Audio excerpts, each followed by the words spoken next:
Welcome to Not Milk Never Milk. Subscribe if you're lactose intolerant. In this video, I will show how to replace AC compressor on 2014 GMC Sierra, only way. Begin by disconnecting the battery and evacuating refrigerant with approved recovery gear. Wear safety glasses and gloves while you work on pressurized lines. Gather parts: new compressor, PAG oil, O-rings, and a manifold gauge set.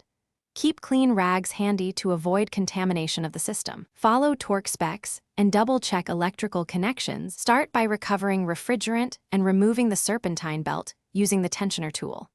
Unbolt the compressor mounting bolts and gently lower the unit while supporting its weight.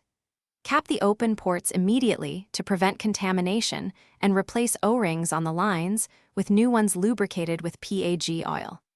Inspect the clutch and pulley for wear and compare the new compressor ports and electrical plug to confirm compatibility before installation.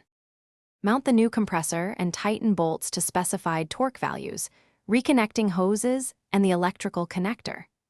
Add the exact amount of PAG oil specified for the 2014 GMC Sierra compressor and rotate the clutch by hand to distribute oil. Evacuate the system with a vacuum pump to remove moisture and check for leaks using a soapy solution. Recharge the system to the correct refrigerant charge and verify pressures and cabin cooling performance. Thanks for watching. If this was helpful, leave a like and consider subscribing. See you next time.